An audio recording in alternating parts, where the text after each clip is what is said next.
least it's pink. Twice a year. Twice in a year. I'm so pleased with it. You are. We tried to make the bike, but there's only two shops in the whole Highlands. You had to make a reservation.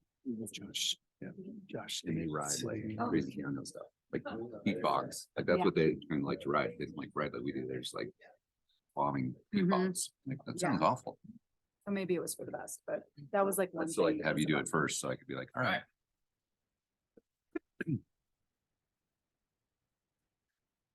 good.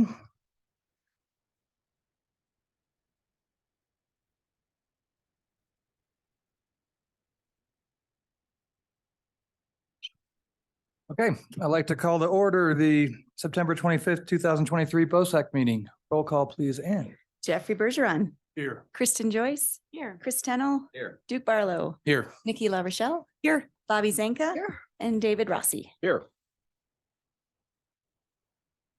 Great. Motion to approve the minutes or any edits? I have a couple of minor grammatical edits from Bobby that I will incorporate in. Nothing substantial. Anything else? Motion to approve the minutes. Excellent. Any agenda updates? I don't believe so. Okay. Public comment for any non-agenda items? Appreciate you guys coming. Hi. Thanks for being here. Anything you want to comment on at this point, or should we roll into the agenda? Okay, great. Is there anybody joining us virtually? Josh Dayton, thanks for coming.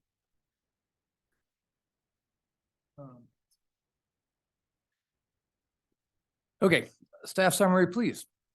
Sure. And please let me know if you want to go into more depth on any of these topics, but just very quickly, our field season is really well into fall already, doing a lot of maintenance, trying to wrap up a lot of things before the snow comes. You can see the list there of all the things that we've been working on. And we did wrap up in the last month our Friends of Breckenridge Trails events for this season and had a great celebration party last Thursday. Appreciate everyone who was able to come out for that. It's always a nice thing to be able to thank all the many, many folks who came out and volunteered so much and gave so much to our program. You can see some of the stats from our season. We did have 8 total events, and this year we really focused on a mix of different projects from stewardship to trail maintenance and a lot of weed removal. We had 110 volunteers overall, putting in 435 hours, which is amazing. Putting that into our federal calculator, that's over $13,000 in donated value to our program. So huge kudos to our volunteers who do so much for us. 600 pounds of weeds at Cucumber Gulch and the Blue River Trail. Pretty impressive number. And that's back-breaking work. So those of you who pulled a lot of weeds, thank you, thank you. We had over 2,000 feet of bucket restoration fencing throughout the system. So our crew does spend a lot of time harvesting material and constructing a lot of buck and rail, but does go a long way for helping us keep some areas off from the public to just help those areas restore and recover a little bit. And 13 trails that were restored through these Friends of Breck events. One of the things that we started doing this year was putting up some trail counters before Trail Mix series of the Breckenridge International Festival of Arts came to town. So we don't necessarily have a lot of baseline data going back several years, but we wanted to see if we can just capture numbers this year. At the 3 locations we had: Illinois Creek Trail, Moonstone, and Iowa Hill. And just kind of some interesting stats, I think, as the years go by, it'll be kind of fascinating to see what these trends are. But definitely Illinois Creek is a really, really popular place. Breck Create did do some programming events out there too. So that was a big spike, I think, in use during that 10-day festival. The art installations did remain up through Labor Day. And we started to see just the gradual decline in number of visitors at those trails during that time. So wanted to see if you had any observations from BIFA. We can bring in Breck Create at a future meeting if you want to talk to them about the experience this year. It was a little different having one artist with similar installations at all 3 locations. I think it would have been a lot more fun to have had totally different installations rather than essentially the same thing at Okay. places. Okay, yeah. It's good feedback. I agree. I wasn't really, hope he's not in the room. I wasn't really crazy about the artist, but, About the art. You could be crazy about the art, but not the yeah, I'm not crazy about the art, but, I am supportive of the whole concept. I think it Okay. brings people into, our open space that heretofore, haven't experienced it. So, yeah, I thought the art was kind of lame, but that's just me. Tell us what you really think, Jeffrey. I thought it was great. I thought it was cool. I kind of forgot that it was that week, and going on a bike ride and seeing all the eyeballs was interesting and a good conversation starter. And also just wanted to know if BIFA had any feedback for us on the locations or cleanup. I know we've had various art installations over the years that have been like more difficult than others. So just wondering if there was any feedback from them.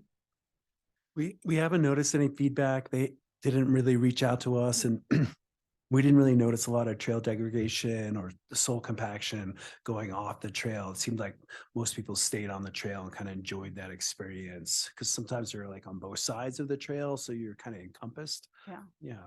Well, we'll circle back with them, I'm sure, in the next month or so, to talk about this year and then next year as well. But the way it was presented was good for keeping people on the trail. Yeah, You that weren't was, so tempted to wander off because it was right there and you're kind of walking through the middle of it. I want to qualify, I'm a heathen, I'm sure other people like that, but I support the concept. For me, the art didn't resonate. Oh, a big word. the trail counter on Illinois Creek, I'm guessing that was, I didn't see exactly where it was. It wasn't capturing troll traffic. It was just for Illinois Creek. Different location. Yep. Yep, exactly. But yeah, we'll circle back with Brett Create, see what kind of feedback they had. But all in all, I think it was successful, at least in keeping people on trail this year. Yeah. Was there a reason there wasn't a counter at Iowa Hill? A trail There counter? was a counter. That one is always maintained by Breck History, and they give Oh. us those numbers. I miss, but they're Uh, not here? Just It above the craft is- like one. Yep. Oh, my mistake. Thanks. Yep. Got it. And other than BIFA, our naturalists are wrapping up a lot of their interpretive season. And they led so far today over 85 hikes and had 566 folks come through Cucumber Gulch, Iowa Hill, and Illinois Creek. Those are kind of the in-town locations that they offered guided hikes. And they do such a great job of trying to change up the topics and the themes that are relevant and topical. And that way they do get a lot of repeat folks coming back on their hikes, which is really nice to see. And they are going to spend still the rest of the time working on still a lot of lesson plans, still getting out on trails. They're good ambassadors for us when they get out there. And they will start working on an end of season report, as they often do for us. And they would like to present that at the October meeting while we still have them on staff. Good. So that'll be exciting to see. And the Peabody Forest Health Project is still in the works. If you've been out on the trails in the area, have seen that activity. Jordan at the county does an amazing job of letting all of the partners know what specifically is happening each week so that we can get the word out on social media. And I think it's been a really seamless sort of approach this year, and just letting folks know where the activity is taking place, what trails would be impacted. And we're hoping that project will be wrapped up by the end of October. And then finally, one thing that we are exploring right now is a state trails grant. And we have applied for funds for state trails grants many, many times over the years. We've been largely successful in that. And CPW State Trails have refined their program kind of focus over the years. They have a planning and support category, which the county has an application that's going to go in, really supporting some of those entry points into the National Monument, which we're very supportive of and partners in, which is a very specific planning category of grants. And we would like to apply for a maintenance grant for some of our in-town trailheads, just town-only trails that are seeing a lot of high use.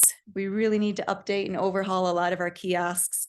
A good opportunity to put in a lot of the accessible information and trail profiles. And then we'd also really like to replace the bouncy bridge for those of you that know that one on the Blue River Trail. It's in rough shape, and with all of the housing that's going in on Block 11, we just really want to address that. And so we'd love to apply. The deadline is coming up on October 2nd. Would love your feedback, and also if you're supportive, if you would allow the chair to sign a letter of support for that. And so that grant, we can ask upwards of 250,000. There is a match requirement on it. We're hoping to do a lot of this work because it just is in such high use areas where we're seeing a lot of traffic and really need to have better infrastructure and to support folks visiting these places. And have they asked as part of the application about trail usage numbers? They have not, there's a pre-application that goes to CPW to have that wildlife perspective examined. We haven't heard back yet from wildlife if they have any concerns in these particular areas. We're hoping that they don't, like along the Blue River Trail, except to utilize the existing footprint of the bridge. But we'll see if they have any feedback. But during the application is a good opportunity to just provide a lot of these trail numbers. And yeah, number of trail users, multiple types of trail users that we have on these trails. And do you have counters that actually give you real data, or are they estimates, or what? We have a mix.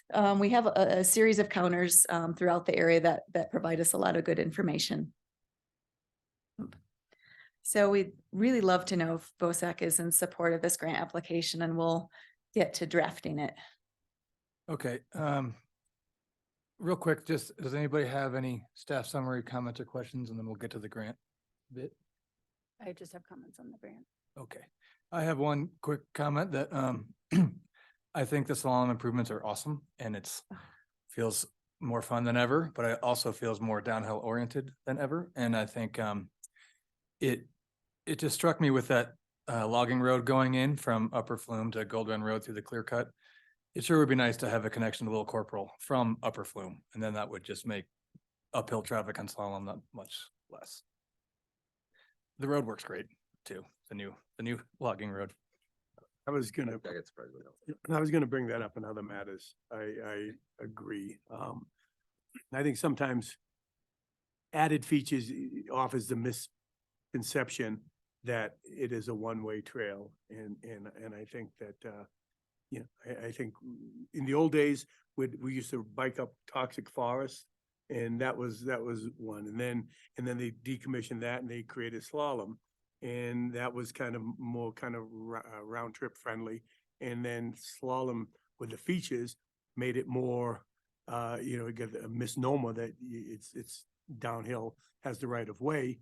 And the only other way to get to the top of it without climbing up slalom is Little Corporal. And then you're on Gold Run Gulch Road for 0.4 miles, which it's just, what we did is took away the two uphill routes and made it one. Well, it's supposed to be, two round trip routes, and made it one supposed to be round trip, but it's kind of the perception of it is downhill. So I agree with that. Signage or whatever, however we can mitigate that, I'd be in favor of it. Okay, Grant, Kristen. I just had one comment about, obviously, this is probably coming up pretty quickly here and generally supportive, but if we're talking about kiosks and signage improvement, I want to make sure that we're thinking about what our longer term goals are for for signage, so that we're not, putting specific kiosks up that we're going to have to redo or have not match. And I'm sure you've thought of that, but just wanted to bring it up because obviously these grants come and we have to jump on them, and I totally get that, but we don't have a plan yet. No, absolutely. And that is not lost on us. In some cases, it's getting the infrastructure for a kiosk in place, and the design we like to use is something that allows us to change out information and all the signs on those kiosks. So that is something that as we work along our sign package, we could put the appropriate signs.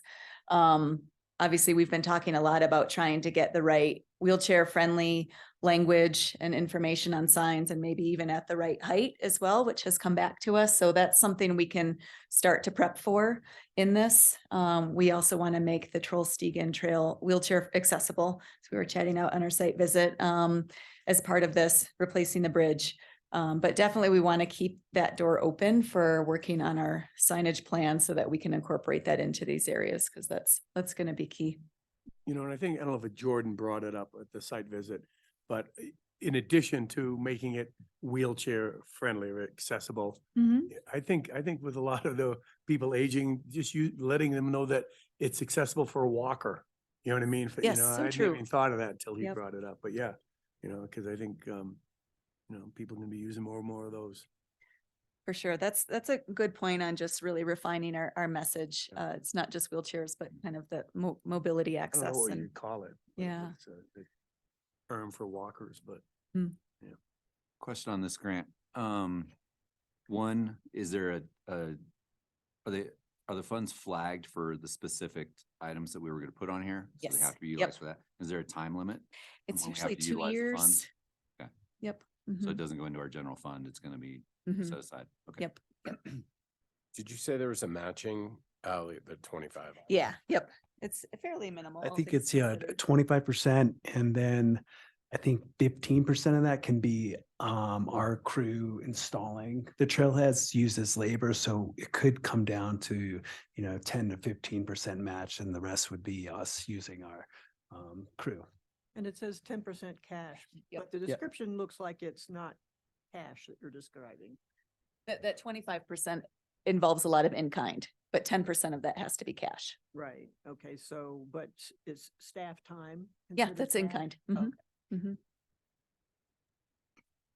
Are you guys comfortable with a 2-year deadline?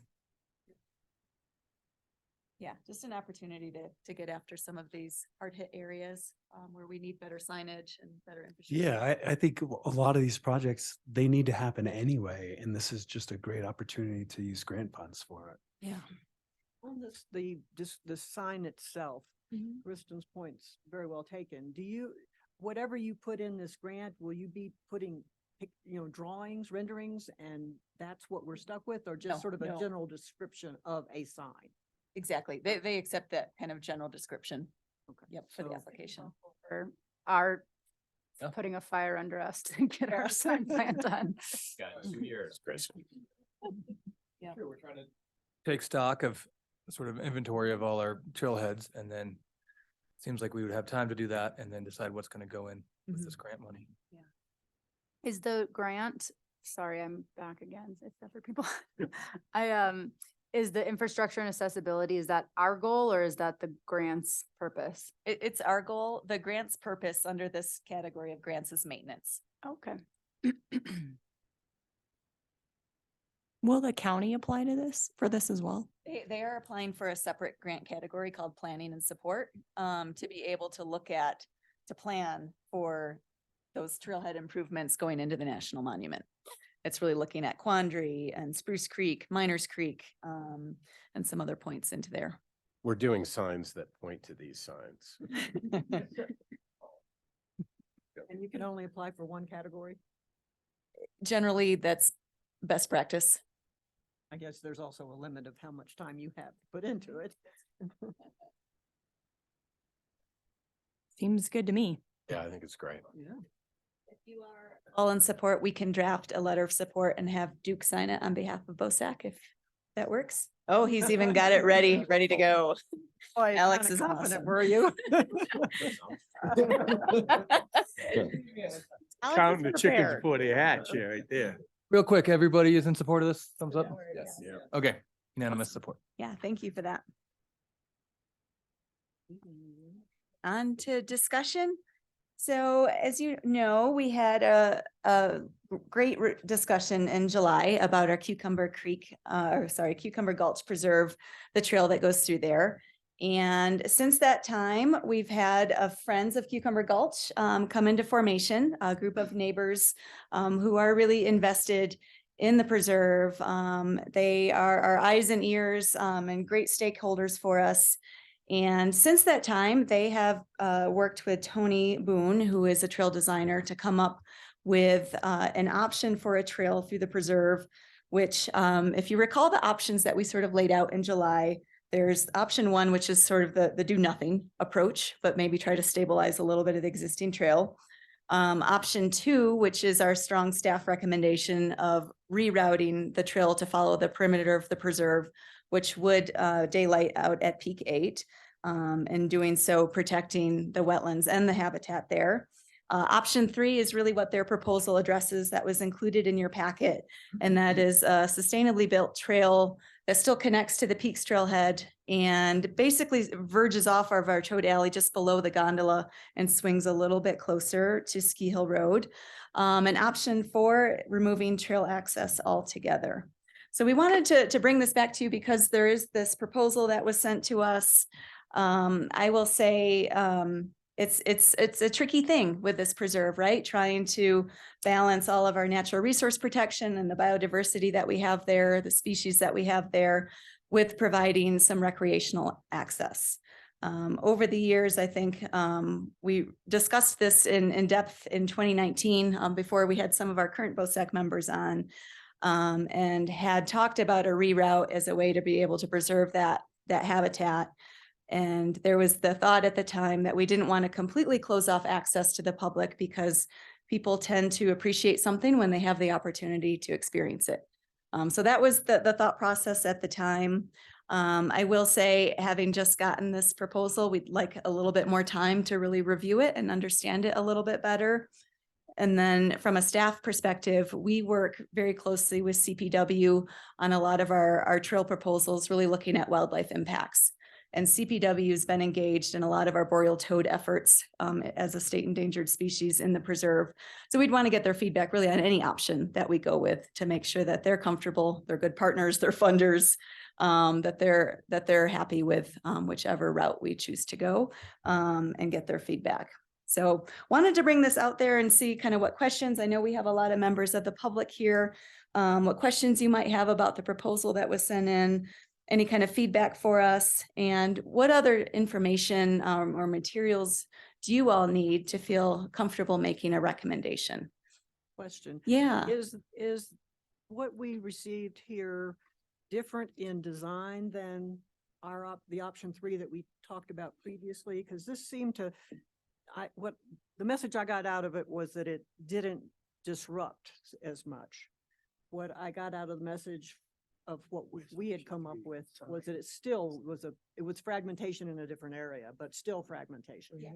And I would say it was similar to, I think, what we talked about as an option 3 before. It solves a lot of the issues that we have with the current turnpikes that are on the trail. They really cut off the flow of fens from one side to the other. But it still does fragment habitat. And is this a significant improvement over the version that we had looked at before for option 3? Or is it pretty much the same? Pretty much the same. Yeah, it's pretty much the same, just avoiding those wetlands and a sustainable trail design. And that pops you out to the Peaks Trailhead. Yep, same concept. And the geography, where this new trail would go is pretty much where the trail that you had offered us goes. Okay. I would love to have a better map. And Sure. and also I'd like to have it maybe flagged before the that's what I snow was gonna flies. say. You know, in my, one of my concerns is I think to have a portal right across from Peak 8 worries me, people getting, going to the Peak Trail from there. So this appeals to me in that regard. But yeah, a map and even if we flag it out, hell, you could check it out, cross-country skiing or snowshoeing, and, even if it's after the snow flies. So I'd love to just see exactly where it goes. When you went out with Tony, it sounds like from this, he only looked at option 3. So you didn't actually walk the other options with him, or you did? We walked the option to come out to Peak 8. Oh, okay. Yep. Okay. And we talked about it, and I think Tony felt like we needed every trail option possible. Like that would still be an issue dealing with peak 8 of those folks needing a place to go and maybe not using the ski slope as their trails, but entering into there, having a sustainable design for them to use would be a good option too. Like in addition to, or as another good option? In addition to.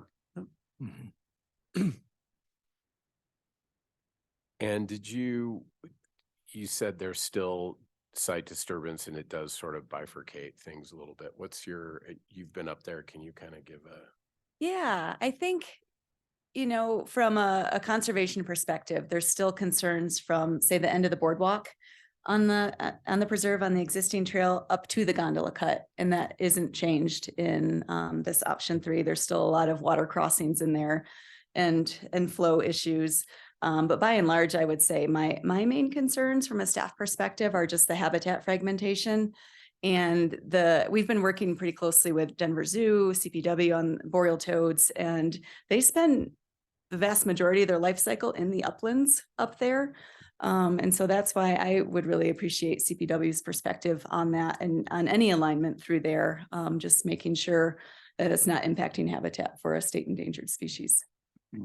When you do get their opinion, can we get a sense of whether there are mitigating factors like closure, Right, seasonal yeah. closures that might mitigate some of those concerns?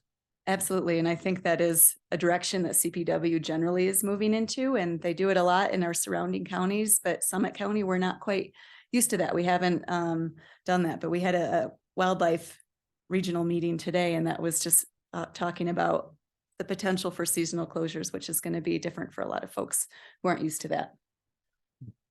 I would echo Jeffrey's comment about flagging it. I'd like to see it before the snow flies as well, just because I think it gives you a better sense of, kind of where those flows might be. Yeah. Yep. We can do that. Can When do we close the gondola? How long is that closed for? So during September, after Labor Day, it runs on weekends. And then at the end of the month, it will not run for the public. There'll be required maintenance, of course, and then it will open up again whenever the ski resort opens in November. And then in the spring? In the spring, there is a dark period, as we call it. So a time for the wildlife to really do all their calving, fawning, nesting, that sensitive time from May 1 to June 15th. And a couple of years ago, we did a lot of studies with the ski resort. Ski resort brought in their expert and our staff to take a look at impacts from the gondola. And it was great. Everyone was in agreement that we needed to have that dark period during that springtime. And then the ski resort also offered that up in the fall of the year, which we also have a lot of movement of animals and wildlife in the fall of the year. So that's why we have limited times in September and then not running during October and early November. That's Okay, right. I okay. was gonna say that, They have the ability to keep They- it yeah. running on weekends. but my sense is they thought that was a good business decision, and Yeah. the plan going forward will be to not run it on September weekends unless they change course. Sure. Okay. That's great. It's like $1,000 an hour or something, right? I don't know. It's wicked expensive. You don't have that. In the course of working out this plan for Cucumber, can we also revisit Nikki's suggestion about taking bikes out? I think we can, and I think from a staff perspective, we don't think that really gets us anywhere. It feels as though the impact is the same from bikes or people in there. We can certainly look into that a little bit more for sure, and get you better information. Well, the last time we were weeding, several very heavy e-bikes went right by us. Okay. Allowed They're anyway. definitely not allowed. Right. Would I be- get it. What would be the difference between, just quickly while you mention this, like a wilderness area being shut down and bikes? So there must be some rationale behind that being an effective Yeah. way. I feel like Scott had some intel on that at one point, if I put him on the spot. 1984 administrative decision. Not a lot of, I think there's a little bit of debate there. I'm not going to take that one, but you can. Oh, might wanna Sorry, for the record, Scott Reed. So you're right. The Wilderness Act, well, there was some literally horse trading going on during the Wilderness Act when it happened. And there were decisions made at the last minute to make it such that horses were allowed pretty much anywhere at all times, even off trail in most places, but that bikes were considered mechanical. And so that was a differentiation for the Wilderness Act specifically, where the idea was that I think it was phrased, man is a visitor who shall not remain. And so that was the theory. There was a big debate about the ruling of it, the rules that were made at that point. Does it mean bikes when bikes became along and enough to be able to go into the backcountry, kind of mountain bikes became, they decided that the bikes were too mechanical to be part of the Wilderness Act. So it wasn't based on impact per se in terms of, okay, a tire causes more damage than a footfall, let's say. But it also allowed things like, in the future, GPS units or bindings and things that have some mechanical oar locks for boats and things like that. So it was, I would call it somewhat arbitrary, although it was debated and discussed at that time. But I would say to what the research has shown that bikes and footfalls, again, hikers they both have impact, number one, but they have unique impacts in that, generally speaking, the research shows that bikes stay on the trail and are pretty predictable, whereas hikers are not predictable. They tend to get off the trail and wander a little farther. They tend to stay a little longer. They don't move as quickly. There are times when bikes can be perceived both as too loud because there's chain slap or something like that, and then times they're being perceived as too quiet because it scares people when they come around a corner. The point as far as discussion between whether we drop bikes or not in there has been discussed before, and I think I don't think it really gets you where you want to go in terms of reducing numbers of people. That may be the first thing, or addressing specific concerns. Okay, bikes cause X kind of impact, therefore we want to prevent that impact. We haven't really seen, definitive science to kind of predict each of those things, or at least in a way that says this is very clearly going to benefit.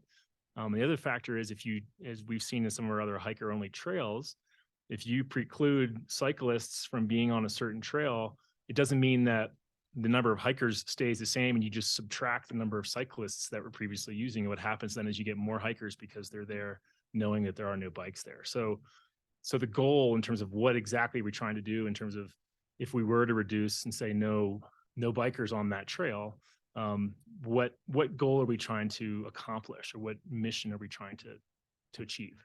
Well, I think too, that consideration was floated as a user experience consideration for hikers, like making it a pleasurable experience. But also I wondered, and I don't know anything about this, but how it impacts wildlife, bikers impact wildlife, if at all. Yeah, when I say those other studies, that's kind of what we're talking about, is that they analyze certainly footfalls and kind of what happens on the tread itself, but how do wildlife react to cyclists? And like I said, cyclists tend to be more predictable because they go one way or the other, or maybe one way only.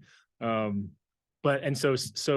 wildlife can then understand and be closer in some ways to the trail corridor because they can kind of predict where that cyclist goes, versus hikers, again, different rates, slower generally speaking, but also tend to wander off trail and go far places. So they tend to have a bigger shy distance because they get off of the trail. So that's a wildlife focused study that, Also, and I can't remember how it was phrased, but I think in that study, they also talked about a hiker will, if they see wildlife, they'll stop and, kind of take photos or whatnot, or off. Sometimes the cyclist goes by without even seeing them. So they kind of they move through the corridor rather than linger. But I can't, there's a study being done for the Steamboat wants to expand their trail system.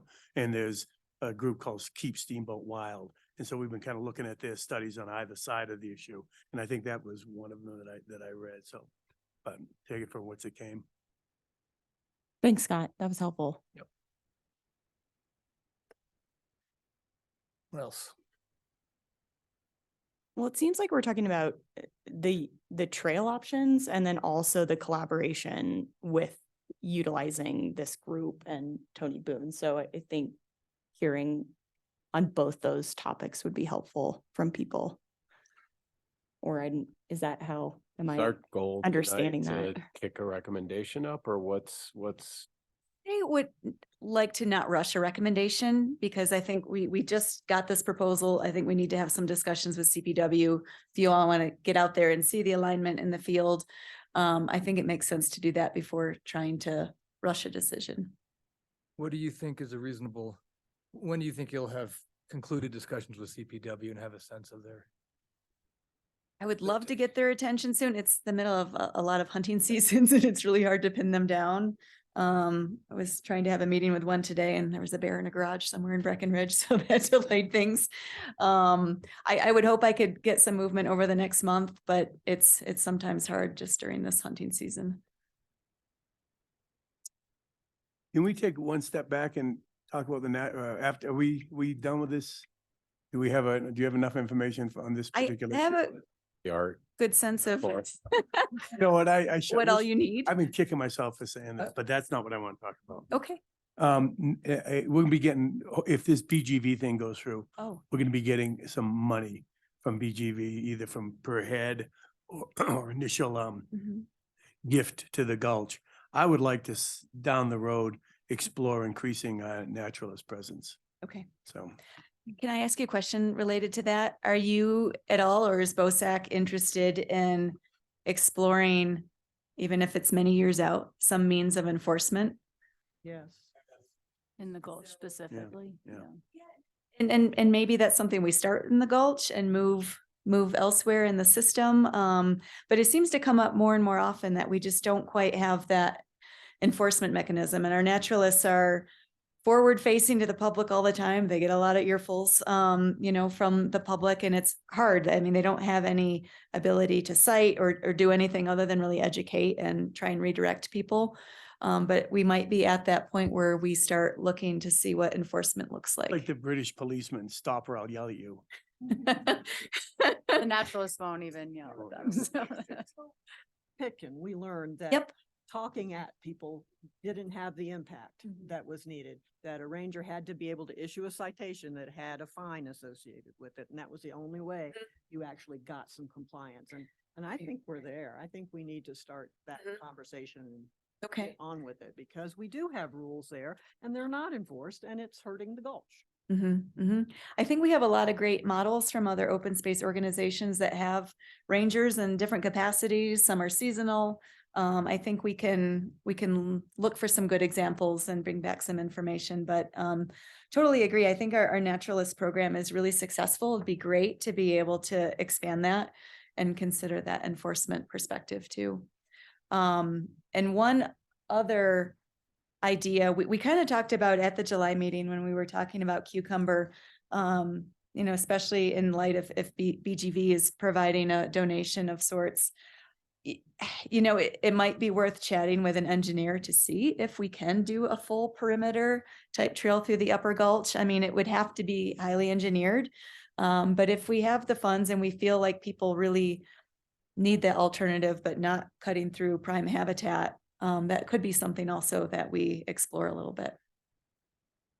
I mean, I think that's the dream goal, if we could pull it off, is Okay. not impact the resource, but give people access Mhm. to the Peaks Trailhead without being on Ski Hill Road. Rolled over. Okay, well, this is really great feedback. And I think we want to just take our time and be thoughtful about it, but we'll provide you and come back with some more information, and we'll try and get out there and flag it soon and let you know when that is, so that you all can get out there and take a look at it. Any idea when that might happen? I'll ask Tony, when do you think we could flag it? Oh, we could flag it the next week. Could you wait? Well, I mean, we'll keep it up. If Yeah. that helps. Stay. Yeah. Be gone. We can keep it up though, so you Oh, can yeah. check it out when you're back. Yep. Anything else on this before? I feel like not everybody's. I want to. chimed I'm in. just curious, inside this conversation, is there at any point that we bring back in Ecometrics or Gestorn or any of the people that have been involved in Cucumber Gulch and kind of the science behind? We what we're doing up certainly there versus could. Addresses. Yeah, and I think the one person who would be great to bring in is Brad Johnson, who is kind of a contractor of ecometrics, but he is the one who did all of the wetland and fen mapping for us. He's amazing, and he was involved in some of the very early studies of cucumber, so he's very familiar with it. He's just an amazing resource. I think it would be good to tap into him. Yeah. I was gonna say the same thing. Okay.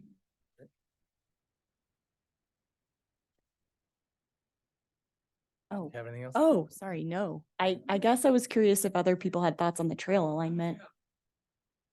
Can we be invited to the flag walking? I know we have to be in groups of 8 or less. I got that. But just looking at That would be fine with me. Is that okay? You guys see it? Yeah, or if people want to go out on their We're own. not, too, gonna but- we're not gonna walk it en masse. Mm-mm. Yeah, so it's just gonna be, we'll put the flag up and, yeah. yeah. Yeah.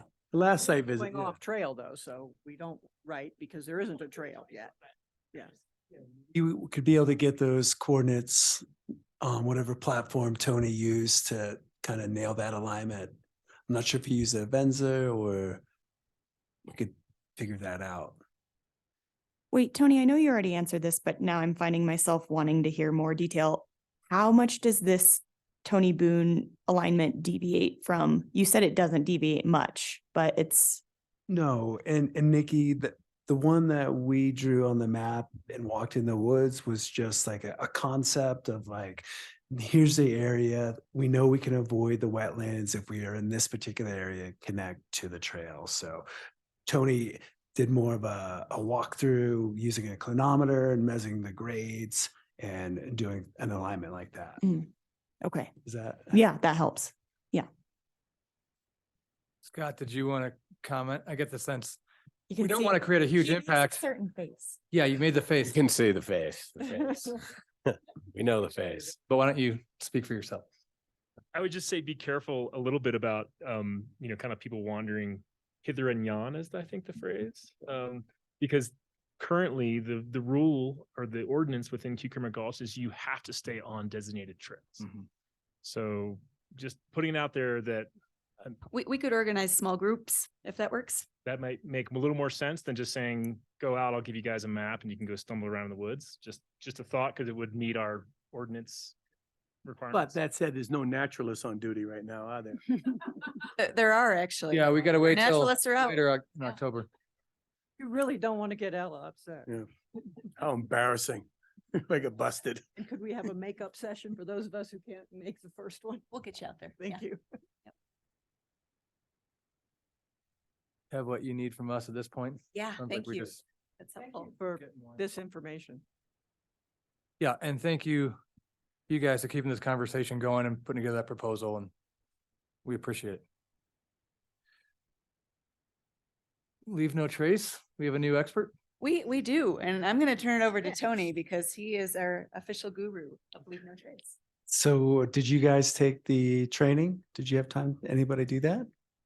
Yeah, well, make sure to mark that down. So Leave No Trace, Scott has a huge background actually in Leave No Trace as well. But the whole concept is really teaching people how to enjoy the outdoors in a sustainable manner. You know, all the principles that they relate to, you know, when it first formed was kind of more of a backcountry ethics and how you backpack through the wilderness.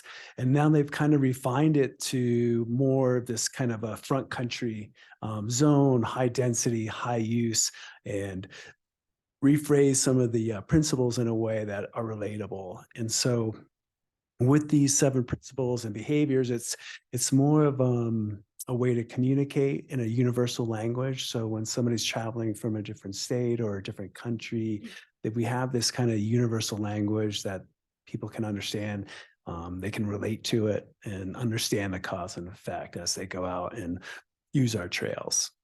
And I felt it was very relatable to Breck's Mountain Ideal certification that they received 2 years ago now, which is sustainable tourism. And so we're kind of just wrapping that into sustainable recreation and trails. And the goal as we move forward is to train our staff members, train our naturalists, use this messaging on our social media, on our websites, work with Breck Tourism, who are doing something similar already with the Be Like Breck campaign. A lot of that messaging is the Leave No Trace principles, and working with them, working with our rec center staff during their summer camps, working with our commercial outfitters and guides and training them in these principles, and really just trying to capture our audience, our user groups in any way possible: pamphlets, signage, social media, outreach, and education. The whole goal is to enjoy the outdoors in a sustainable manner. And so moving forward with that concept, we would like to apply in a couple of years to be considered as a gold standard site. There's a few areas down in the Front Range, like Rock Sparrow Park. There's a few down in Colorado Springs area too. This is kind of a recently developed program that Leave No Trace has developed. And so we would receive this nationally recognized gold level standard, and kind of be the first one that would encompass all our open spaces, compared to like a state park that's kind of isolated. So that would be the overall goal. And what do you have to do to get that certification? You don't have to give me all the details, but sort of generally. Yeah, so it kind of what I talked about is like using every platform possible, whether that's working with our partners, So we have to working, show that we've done all that. yeah, incorporating some messaging in our new Trailhead kiosk, our new sign package. So we're kind of sprinkling that imagery and messaging around in our signage, working with our concierge, working with Breck Tourism, kind of just having that message sprinkled all throughout, and having educational opportunities, presenting training opportunities for volunteers that want to get trained as well. And does that organization have like standards for signing for what the message needs to be? It's not specifically there are 7 principles that they kind of form this Leave No Trace on. And so some kind of messaging just related to one of the principles. They don't have like They a, don't have an icon that means this in that. no. As you were going through the training, was there any point where you felt like we were at a biggest deficit in those 7 principles? Like where's our biggest gap right now in our programming? Besides the poop on the trails, It's LNP, not LNT. Chris, I think we're doing well, but what I struggle with is how do we effectively communicate to these? Because the 7 principles, it's almost like a lifestyle change. You're doing this at your house, you're recycling, you're composting, you're riding your bike. And how do you change, we're drinking the Kool-Aid, right? How do you have somebody just have a sip of it, just to pick up their trash, not throw it out the car. So I think we're looking good, but it's just how do we effectively communicate it to the folks out there? Okay. Yeah. Thanks, Tony. I think it's more of a challenge for us just because we have such an influx of people from other areas, Right. Challenge. Or is it an opportunity? Challenge. Of course. Don't sugarcoat it, dude.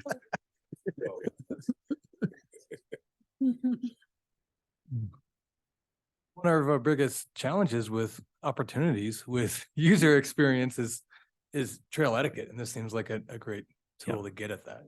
If we can crack the code. Yeah. And I think that was the 7th principle is just be kind to be courteous. Yeah. That's not the first principle. We can do a short workshop training maybe later on, and we'll go over all the hand signals so you guys can remember them all. Does seem like good content to work into our sign or be thoughtful or cognizant about with our sign package. So Yeah, I think it could time perfectly. yeah. The idea of us being a leader, and it sounds like Front Range has a few opportunities or has a few examples, but if we can be a mountain town that does this particularly well, I think there's a lot of benefit in that. And just I haven't taken the training, but I am on the website, and it is impressive how if you just are one person that knows something, almost 300 people will learn something from you. So more visitors that come here could end up being better at Leave No Trace when they go to another place after this. So What tangible steps does it entail? I know that like you talked about getting it in social media and pamphlets and signage and stuff, but like, is there anything else that you haven't discussed that needs to happen for us to pursue this? Not really, Duke. We would, Alex would get his level 1 certification. The next few months, we would start training our staff, crew members, our naturalists in the spring, commercial guides. We're working with who is working on our website? Oh, Civic Brand. Civic Brand is helping us redevelop our website, so a great time to incorporate messaging through that. So I see this process kind of going through the spring, implementing it through the summer, fall. Then I'd love to do a review in the spring of 2005, kind of implement anything else that we can do, then possibly apply in the fall of like 2025. How long does it, I'm assuming it would kind of help if all of us clicked on that thing and did it. How long does it take to do it? Minutes. 30 minutes. Mhm. Is that, yeah, I was gonna say, that's the normal time. It's kind of like how long it takes someone to ride a mountain bike trail. It might not be applicable to all of Right. us. And is there a cost associated with this? The cost was my training. Yep, time in and Alex time and training for the certification. But there's not a fee that you have to. We have to be a member of Leave No Trace, which is a nominal, I think, $150 annual fee. And I think one place that we ought to not forget about when we're reaching out to the public are all the hiking groups through the senior center. Mhm. I mean, they are very much into this concept, and I think they would be good ambassadors to get on board with Leave No Trace. Yeah, great. Leave No Trace.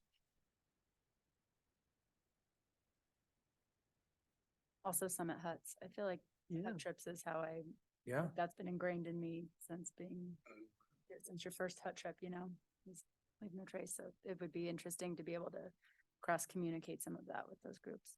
Yeah, Nordic Center, possibly that mom and pop shop that runs a ski area. Yep. No Golden Valley granola wrappers. Single-use water bottles. Great. Cool. Thanks, Tony. Yeah, we'll keep you guys updated as we go through this process. Yeah. I'll take the course. Feel bad. We'll take it. What's that? Did you pass? You get a pass and a It's congratulations. a pass email. fail. Okay, I might do it. C's good degrees, buddy. Yeah. I might. Anything else then? Leave No Trace. Jeffrey, council matters? You know what, first and foremost, what we spend a lot of time on this whole BGV thing. And we're gonna be talking about it tomorrow night as well. I'm kind of psyched. I think it will help fund the Gulch. And I think it will, not an open space issue, but I think it will keep massive development out of the gondola lots. And they'll be kind of transplanted up to its PK, where there is always and has been lots of programming. So that's going on. That's going to be going on for quite some time. A lot of it is, show up at the meetings. I can't really, a lot of it's kind of ex parte stuff that, I can't offer opinion just because, it's public knowledge, but as far as like one council person giving his thoughts, but I think all of us believe that it will be better up the hill rather than in the gondola lots. We're also talked about, we're gonna try to look at more water filling stations across the town. Of course, there is some challenges about using it year round, keeping it from freezing. The council is moving forward with eliminating the sale of single-use water bottles, I think a year, starting next July or something in that nature. Initially it was, and a lot of towns have done that. I think Frisco is going to do it, in the big grocery stores, eliminating the single-use water bottle sales. Initially, one thing the town was considering was eliminating all plastic, like even in half-liter Pepsi, Gatorade bottles. I think that probably would be on hold for a little bit. I think I would like to do it, but it's a matter of getting cooperation from some of the large vendors. But I think this single-use water bottle thing is gonna go away. And I think that is really, I mean, if you ever done town cleanup, you know, or ski area cleanup, you know, I mean, half the things you see are these bottles that are just left there and they're not recycled. So And when is that gonna? I think next July. Next Coming July? Yeah, yeah. And yeah, so we, and so we did kind of, stand down on the, like the Gatorade bottles type thing. So it was just with like the 12-ounce bottles we're getting rid of. And you know, that's huge. I mean, I've been trying to do that literally for 16 years. Actually, yeah, so that's cool. And then, Congratulations. yeah, yeah. Now if I only can outlaw berms. Yeah, we're doing a deal with the BOEC. We're kind of they're giving it like 50 years or something, 75 years. So that will be, you know, the whole different administration. None of us will be up here then. You're extending BOEC for 75 years? Is At that- least, yeah, they're, it's on our property, so it's a Griffiths Lodge area. Will it And- change? Yeah. Pardon me? Trail access. So one of the things that. For the record, Scott Reed. The council was really concerned about and expressed it, and we're kind of channeling their BOSAC feelings, was that the OEC not only wanted to extend their lease for 75 years, but they also wanted to make sure that they have exclusive use and non-exclusive uses on the F&D placer, which is the one by the Sawmill Reservoir. So there are areas where, like the ropes course, where the public is not allowed, and there are areas like next to the reservoir itself where the public is allowed to go fishing. And so they wanted to expand those exclusive areas, including some of the spots over by where Sawmill comes in, if you will, like where we just re-established that stairwell. So we had to kind of change the layout such that they got access to their former ropes courses that exist up there, but still maintain that public access. So feel free to read through it, but we did our best as staff to make sure that public access on the trails was retained in that change. And what Again- about the reservoir side?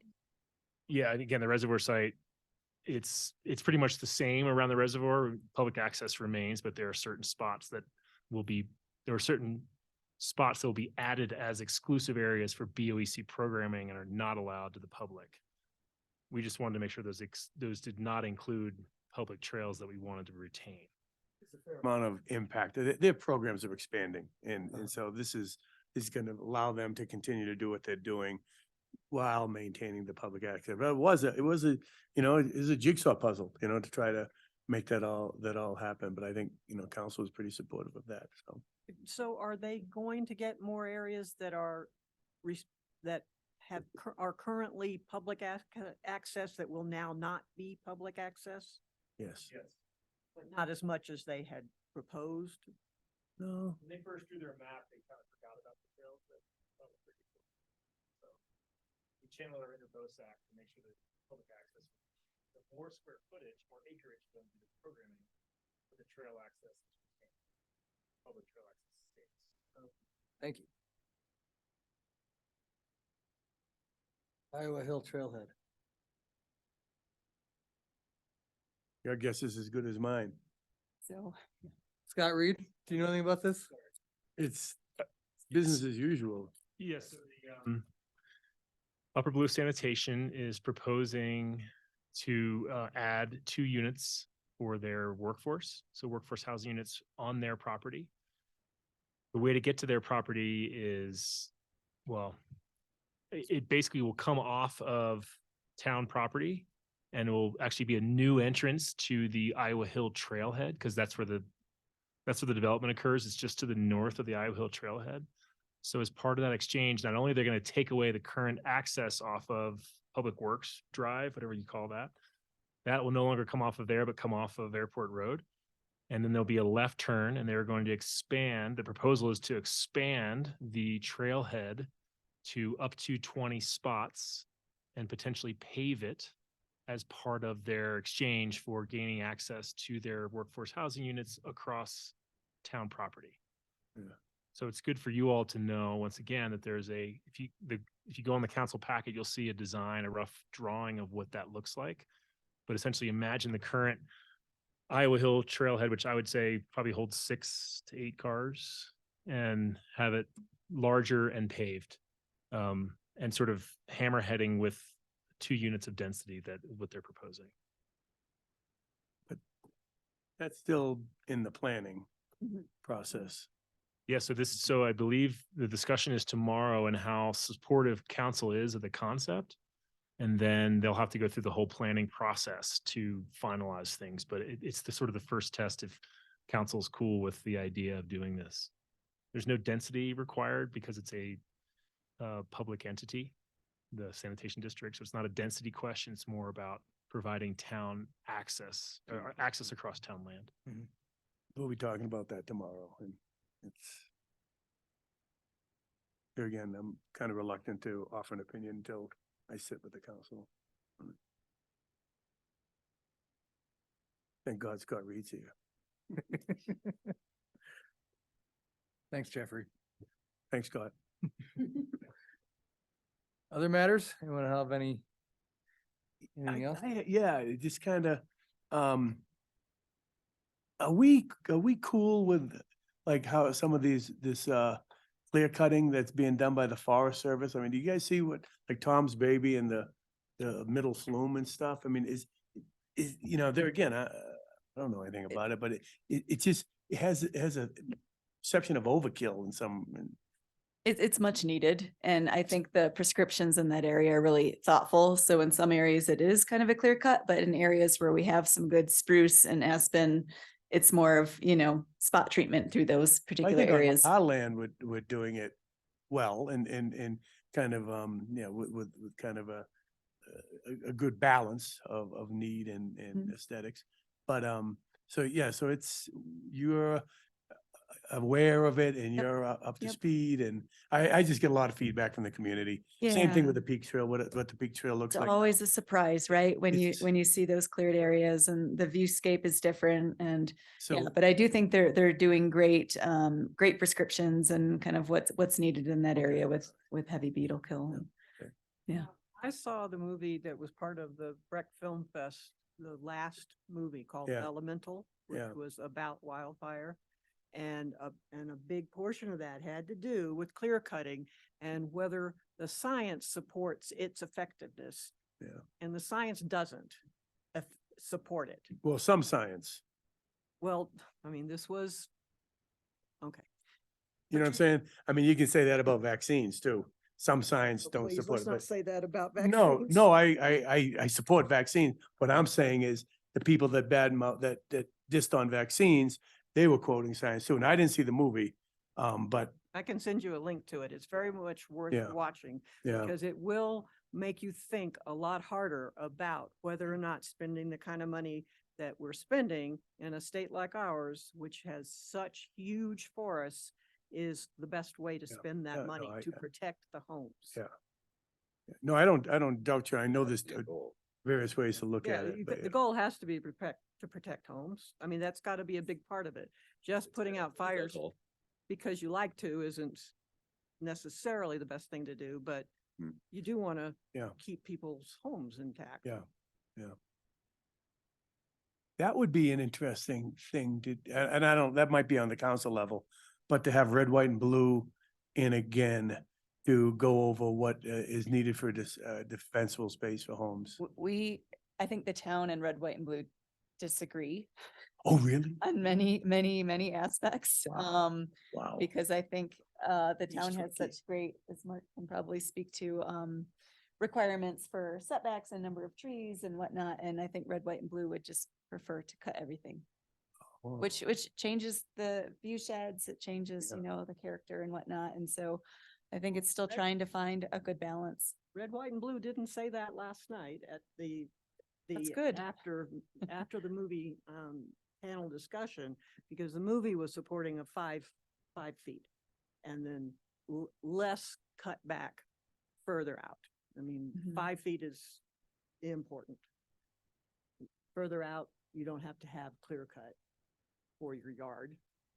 But I think that it would behoove all of Yeah. this movie was very interesting, and it was, it was scientists doing research. I found it to be quite powerful, and so did a lot. I mean, there was a lot of us there listening to this, and I think it's something that needs to be discussed and whether or not the answer is clear cut some places and not in others, but still the discussion needs to take place based on some research.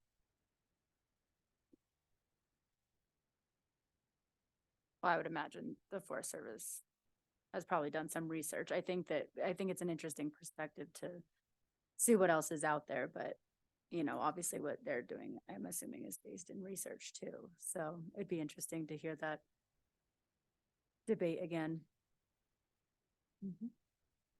I think I told you guys, I just was at a Trappers Lake. They had a wildfire of 27,000 acres in 2002. It was amazing to see. Okay, other matters?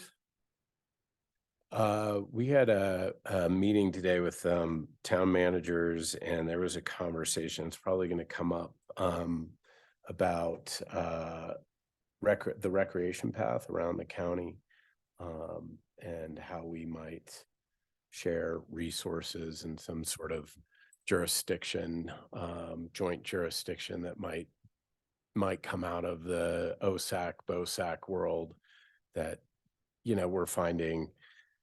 There were a lot of anecdotes about e-bikes, for one, just speeding. There was an accident on Dillon Dam Road this summer, I think, that was a pretty bad accident, head-on collision between people. But maintenance and cost and expansion, and more than anything, just use and kind of having a consistent user experience, maybe with signage standards for speeds or blind spots and all that. So I think that's gonna, That's not, it's not a shared resource. Who does? well, there's some cooperation between the town, between Breck and the county and Frisco a little bit, but there isn't much with Dillon, Silverthorne, and the new town of Keystone's gonna have some input as well.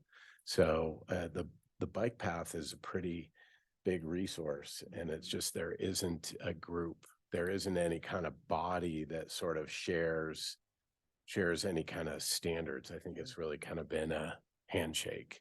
Currently, it's like Mad Max out there. Feels like it. And it came out of striping, like how they might stripe, and whether or not they need sort of zones Signage, for, maybe. what's that? Signage, maybe. Signage, yeah, a little, maybe like, calming areas or whatever, Yeah, pull-offs yeah. for people. I just, that thing scares the crap out of me, so I don't go I don't anymore. take my walker out there. Really interesting to hear. Yeah, thanks. Yeah.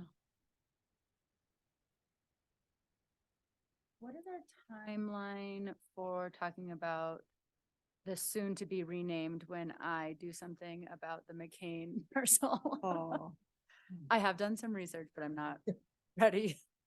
But just wondering what besides the renaming, our parcel opportunity near the new Soul Center, when are we going to start talking about what we want to do with it? I think one thing, just logistically, I'm waiting for is for the area to be surveyed and officially designated as open space, because I think our engineers have been reworking some of the other areas, and we need to see where exactly our land lies once I think that arterial road is in the place that it needs to be.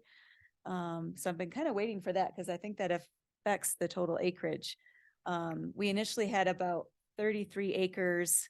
And then council had us purchase an additional 15 acres.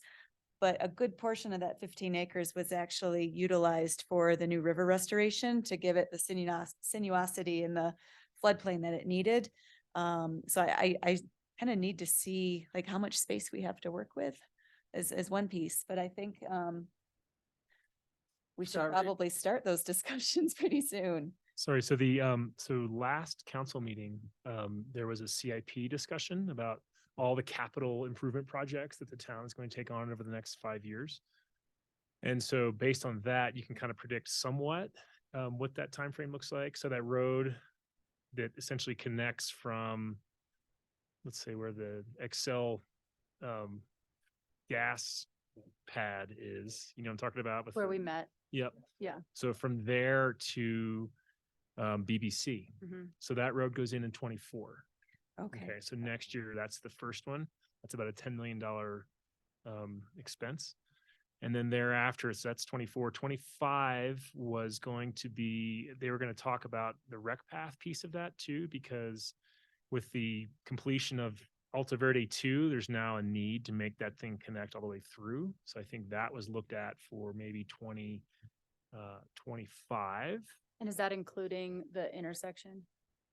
Next year. I think design for next year was my recollection. I don't think construction of the rec path is going to happen for till 25.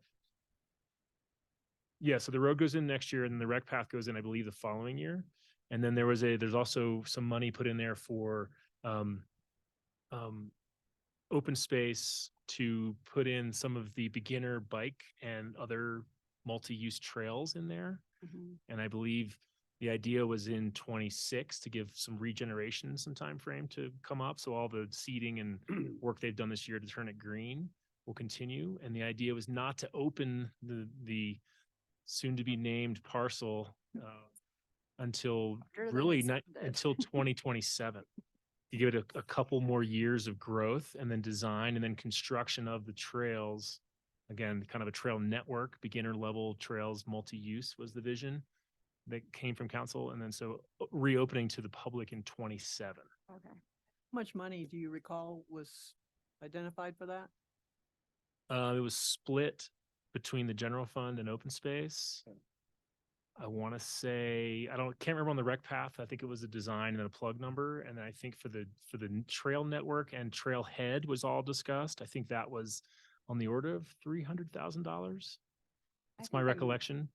Missed that we had made a decision about the bike, there being a bike path, like a beginner bike path. That was a council decision. Council kind of walked out and saw Alta Verde 2, which is getting closer to finish, Yeah. and saw that there was a trail to nowhere, a trail that dead ended. And said, Oh, well, sorry, not the rec path, the beginner mountain bike path, or is that the road to nowhere too? No, the rec path is the paved portion, and that's the one that I think they sort of said, okay, that's now that we see it on the ground, we need to make sure this connects through. Yeah. How it connects to the road is another question, and that's kind of what the design piece is going to be, and it has to work around the school district parcel.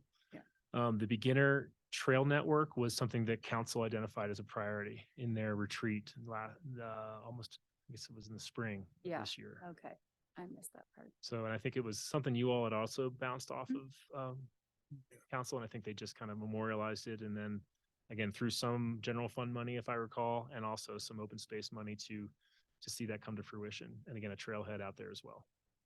And the naming, are you hoping for Chantilly? Turks, I was thinking. Hey, going back, are you done with your other matters? I'm done. Is there a mechanism for going back, or not, if it's not necessarily even our clear cuts, but the Forest Service to kind of designate the trails, maintaining the trails after they've been damaged? Is that something that's like kind of set in stone? Yes, it is, Jeffrey, that they need to be replaced as is or better once they're done. I had one real quick. I know we're chatty with our other matters. Meeting. I know. This is more a follow-up on timeline with, and it's not even our deal, but you had sent out this past April about the Swan Mountain, the scoping notice from the Forest Service about them reworking all the trails in Horseshoe Gulch. And I was curious, do you know when they start that? Do they notify? They're in the EA process, aren't they? No, I'm just curious how you We need to follow come back to along the and table. I got word that Adam Bianchi, right? Isn't he our current? Yeah, source? district ranger. He had some concerns that were heated about kind of putting the trail alignments in the newly clear cut areas. Kind of costs of having it just cooked all the time and in the sunshine versus having trails in the shade. And as I understand it, he kind of went back to the drawing board and doing some changes to the current proposal. So I believe that the decision is on hold is what I had heard. I think they're still doing some sort of environmental assessment, in the EA process for that project right now. Or is supposed to be released soon.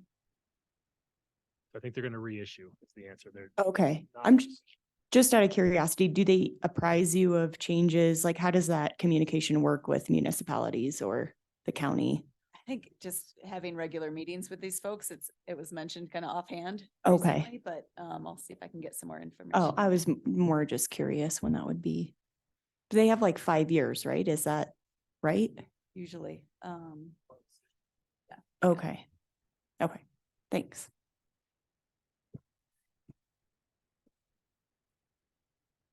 Okay.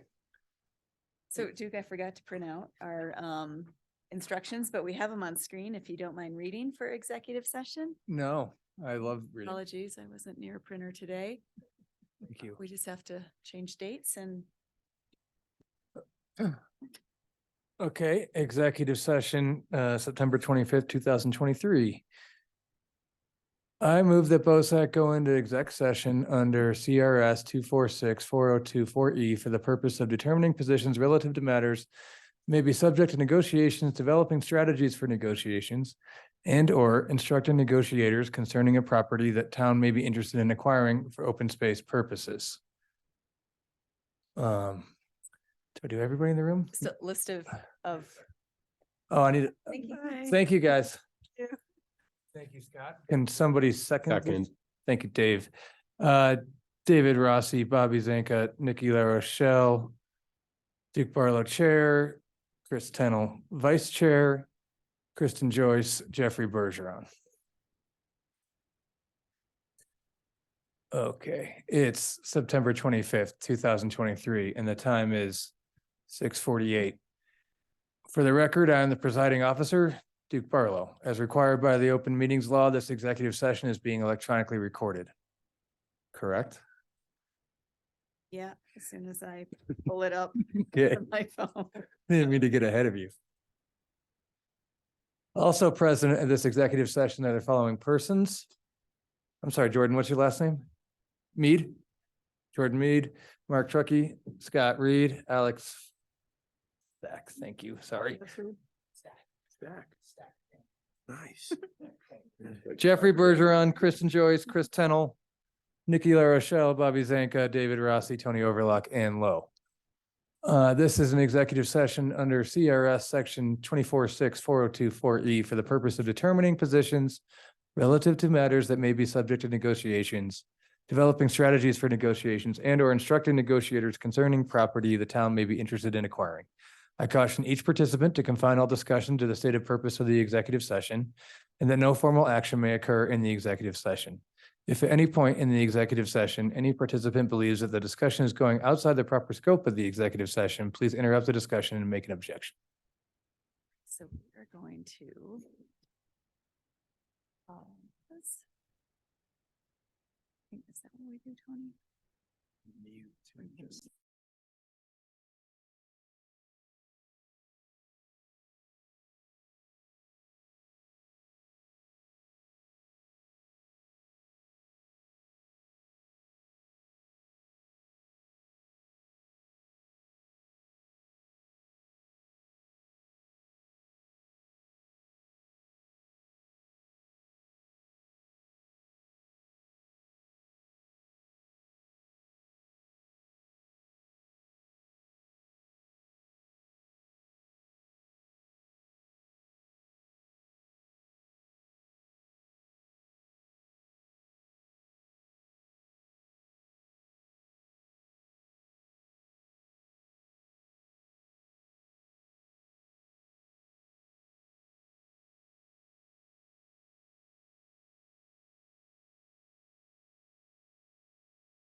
Okay, we're back into motion to adjourn.